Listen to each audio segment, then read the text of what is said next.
Hey everybody, welcome to the channel. My name is Eric and I am glad you could join us. We're going to do something a little different today. We get a lot of emails each week asking to see the different products that we use in our operation. And so in this segment, we're going to pick some random day out of the week, review some of the different products that we use, and I'm going to give you my honest feedback, what I like about it, what I don't like about it, and at the end of the day, you be the judge. In today's product review, we're going to be talking about an immersion circulator by KitchenBoss. We use an immersion circulator in a lot of different projects. We use it to cook a lot of different types of foods.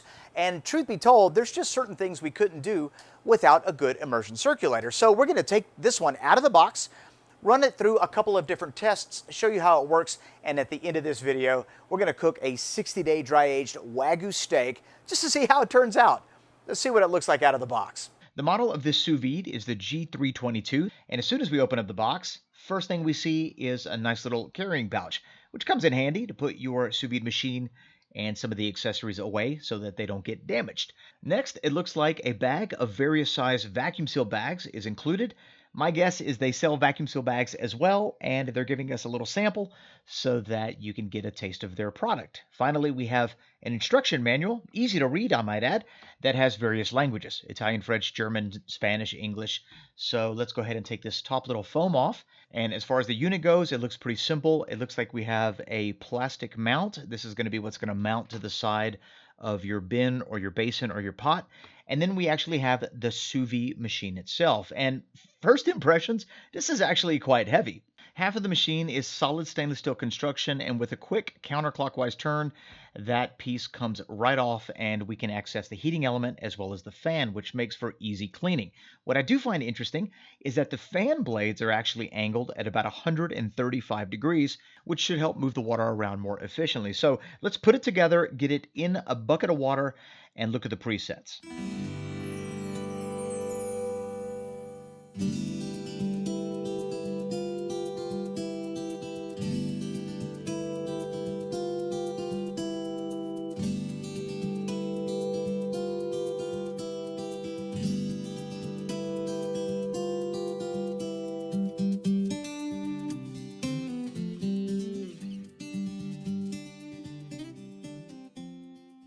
On the interface, we have an on-off switch. We also have a preset button. And what the preset does is it delays when the unit turns on. So if you wanted to, let's say, delay your unit by 4 hours and 15 minutes, you could press the preset button, and when that gets to 0, your unit will turn on. And next to the preset button, we have the set button. And if you hold the set button for a couple seconds, you can get into the menu option, which allows you to change the temperature, the sounds, the language, and then restore it back to factory settings. And then you have the toggle switches, which will allow you to move up and down through the menu. And as far as the presets go, it looks like you have steak, lobster, and what is this, tuna? I'm not going to read every one of them, but each one of the presets can be changed, and once you change the presets, it'll hold a memory of whatever you set it to. What I do like about the interface is that the build is actually pretty solid. The buttons seem firm, and the entire unit is rated IPX7 waterproof, so you can wash the entire unit down without worrying about damaging it. So as we wrap up the presets, it looks like we finish up with 5 presets that you can customize however you want. Now, it is important to know that you can technically customize any of the presets, and once you customize it, it will stay in its memory, like this particular one. The steak is at 140 degrees Fahrenheit, and I have it set for 5 hours and 32 minutes. Now, if you've watched our recent Italian beef video, you'll know that we used this sous vide to keep our au jus at 140 degrees.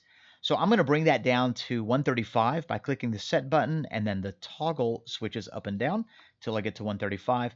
And then I'm going to hit the set button again to get to the time and then do the same thing. Now, in this case, I'm just going to bring it down to 2 hours. And the first test we're going to run is to see how long it takes for this sous vide to get the water to temperature. Right now, the water is 73.7 Fahrenheit. We've started the timer, and I got to tell you, I'm quite encouraged by the water movement inside of our bin. And that's largely part because of the way the fan is designed. So that should help it get to temperature a little faster. The other thing that I'm noticing is that it's actually very quiet. Can't really hear the unit running at all. As our test is over, it took 25 minutes and 12 seconds to get to our temperature of 135 degrees. Not bad at all. So how accurate is this sous vide? Well, they claim to be within 1/10 of a degree Fahrenheit. And we're going to measure that with our recently calibrated thermopin. Our thermopin reads at 134.9. They're at 135.0. And so it looks like we're within 1/10 of a degree Fahrenheit. Very good. So let's put this sous vide to the ultimate test. We're going to be cooking a 12-ounce, 60-day dry-aged Wagyu steak, marbling score 7+. This is Australian Wagyu, and we probably could have done an egg or something like that, but that just wouldn't have been nearly as fun.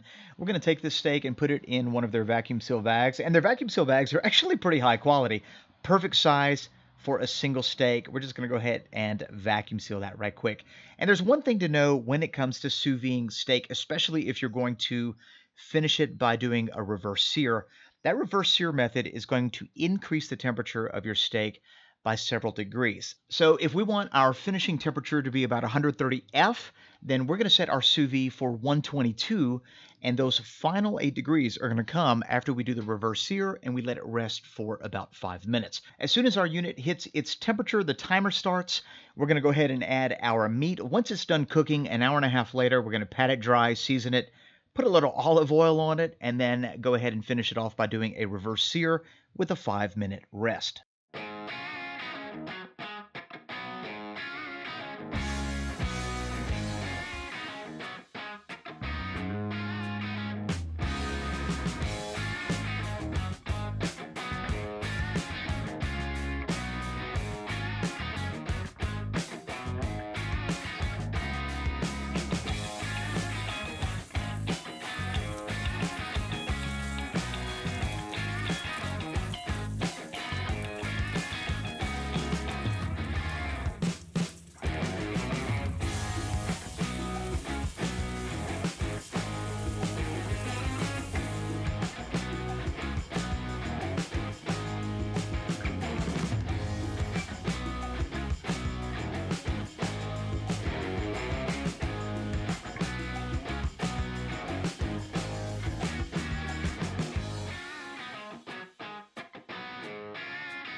And that was the G322 immersion circulator by KitchenBoss. And the steak came out incredible.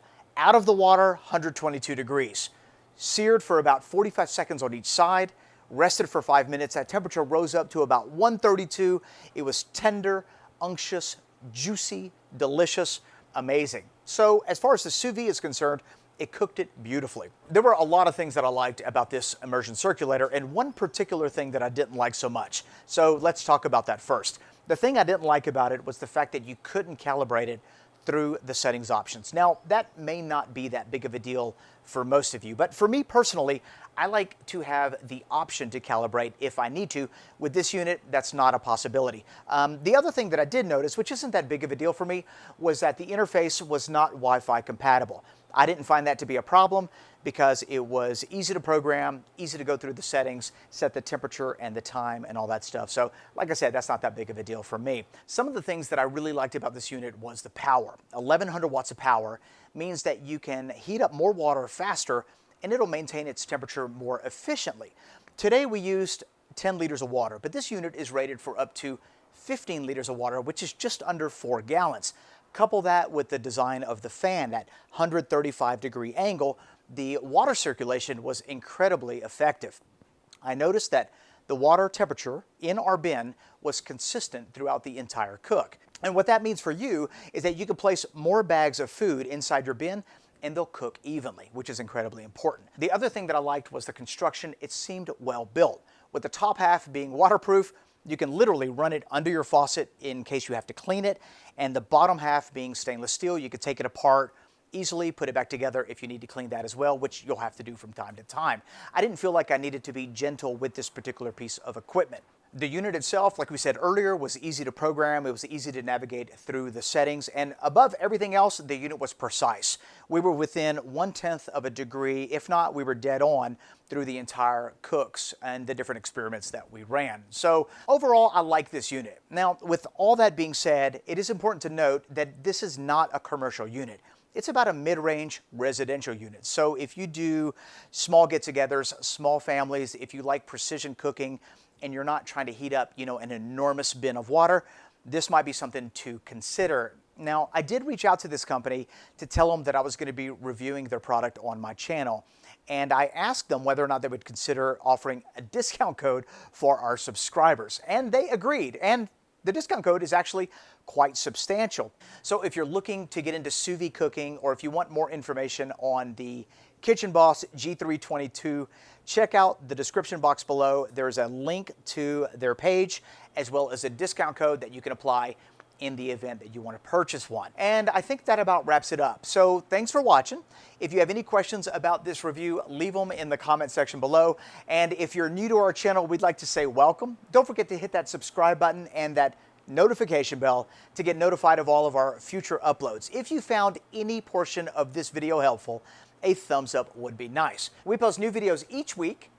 We'll see you in the next one. Bye-bye.